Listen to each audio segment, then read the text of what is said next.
स्मृती पलाश आणि त्यांचं पोस्टपोन झालेलं लग्न, इंस्टाग्राम, एक्स, रेडिट आणि ऑफिस या सगळ्यांना बचत गटाच्या व्हॉट्सअप ग्रुपचा फील देणारा विषय. कारण या न झालेल्या लग्नाबद्दल प्रत्येकाकडे स्वतःची थेरी आहे. आता या थेऱ्या कमी पडत असतानाच काही स्क्रीनशॉट व्हायरल होत आहेत. या कथित स्क्रीनशॉटमधून पलाश एका मुलीशी चॅटिंग करत असल्याचा, तो स्मृतीसोबत चीट करत असल्याचा दावा करण्यात येतोय. थोडक्यात इंटरनेटवर बिग बॉस सुरू झालंय. पण या सगळ्या चर्चा सुरू कुठून झाल्या, नेमकं काय घडलं आणि काय घडल्याचं सांगण्यात येतंय. पाहूयात या व्हिडिओमधून. आणि 23 नोव्हेंबरला सांगलीत भारतीय क्रिकेट टीमची व्हाईस कॅप्टन स्मृती मांधना आणि म्युझिक कंपोजर फिल्ममेकर पलाश मुच्छलचं लग्न होणार होतं. सगळी तयारीसुद्धा जोरात झालेली. लग्नाला कोणते पाहुणे येणारी याची चर्चा होती. संगीत जोरात झालं. हळदसुद्धा धडाक्यात पार पडली. पण रविवारी दुपारी फेरे होण्याच्या आधी स्मृतीच्या सांगलीच्या फार्म हाऊसमध्ये एक ॲम्ब्युलन्स दाखल झाली आणि त्यातून स्मृतीचे वडील श्रीनिवास यांना हॉस्पिटलमध्ये दाखल करण्यात आलं. स्मृतीच्या वडिलांना हार्ट अटॅक आला असून त्यांची तब्येत जोपर्यंत ठीक होत नाही तोवर स्मृती आणि पलाशचं लग्न अनिश्चित काळासाठी पोस्टपोन करण्यात आलंय. जोवर आपले वडील आपल्या बाजूला उभे राहत नाहीत तोवर आपण लग्न करणार नाही असा निर्णय स्मृतीने घेतला आहे, असेही बातम्यांमधून सांगण्यात आलं. स्मृतीचं कुटुंबीय हॉस्पिटलमध्ये दाखल झालं. त्यांच्यावर उपचार करणाऱ्या डॉक्टरांनी स्मृतीच्या वडिलांना नेमका काय त्रास झाला हे सांगितलं. त्यांना अंडर ऑब्झर्वेशन ठेवणं गरजेचं असल्याची माहिती दिली. सोबतच स्मृतीच्या लग्नाच्या इव्हेंट मॅनेजरने सुद्धा लग्न पुढे ढकलण्यात आलंय. स्मृतीच्या वडिलांची तब्येत धोक्याबाहेर असली तरी ते पूर्णपणे ठीक नसल्यानं लग्न पुढे ढकलण्याचा निर्णय घेण्यात आलाय, हे मीडियाच्या समोर येऊन स्पष्ट केलं. हे सगळं घडलं दुपारी.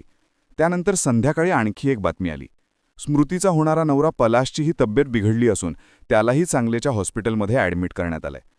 ऐन लग्नाच्या दिवशी स्मृतीचे वडील आणि पलाश या दोघांची तब्येत बिघडल्यानं आणि लग्न नेमकं कधी होणार हे समोर येत नसल्यानं वेगवेगळ्या चर्चांना उधाण आलं. त्यात अजूनही दोघांच्या कुटुंबियांकडून कोणतीही अधिकृत प्रतिक्रिया समोर आली नव्हती. पण मग त्यानंतर पलाशची आई अमिताभ मुच्छल यांनी माध्यमांशी बोलताना काही खुलासे केले. हिंदुस्थान टाइम्सशी बोलताना त्यांनी सांगितलं की पलाश स्मृतीच्या वडिलांच्या खूप क्लोज आहेत. स्मृतीपेक्षा हे दोघे जास्त क्लोज आहेत. जेव्हा ते आजारी पडले तेव्हा स्मृतीच्या आधी पलाशने डिसिजन घेतला की जोपर्यंत अंकल ठीक होत नाहीत तोपर्यंत मी लग्नाचे फेरे घेणार नाही. हळदीचा कार्यक्रम झाला होता त्यामुळे आम्ही पलाशला बाहेर जाऊ देत नव्हतो. पण रडून रडून त्याची तब्येत खराब झाली, इतकी की त्याला 4 तास हॉस्पिटलमध्ये ठेवावं लागलं. तिथं त्याला IV ड्रीप द्यावी लागली, ECG टेस्ट करावा लागला, बाकीच्या इतर टेस्टही झाल्या. आता सगळं काही नॉर्मल असलं तरी तो खूप स्ट्रेसमध्ये आहे, अशी माहिती पलाशच्या आईने दिली. पलाश आणि त्याची बहीण पलक हे दोघेही मुंबईला परत आले असून पलाश सध्या हॉस्पिटलमध्ये नाही तर घरी आराम करतोय, असंही त्याच्या आईने सांगितलं. अमिता यांनी आणखी एका गोष्टीबद्दल खुलासे केले. स्मृतीच्या वडिलांना नेमकं काय झालं होतं. अमिता यांनी सांगितलं की लग्नाच्या 1 दिवस आधी त्यांनी खूप डान्स केला. ते खूप खुश होते. इंस्टाग्रामवर स्टोरीज सुद्धा टाकत होते. जेव्हा आम्ही वरातीचं प्लॅनिंग करत होतो तेव्हा त्यांना त्रास व्हायला लागला. आधी त्यांनी सांगितलं नाही, पण नंतर त्यांची तब्येत इतकी बिघडली की डायरेक्ट ॲम्ब्युलन्सच बोलवावी लागली. तेव्हा फक्त लग्नाचे फेरे घेणं बाकी होतं. पण त्यांची तब्येत सिरियस असल्याचं कळल्यावर लग्न पुढे ढकलण्यात आलं. पण लवकरच सगळं काही ठीक होईल आणि पलाश आणि स्मृतीचं लग्न होईल अशाच दावा पलाशच्या आईकडून करण्यात आलाय.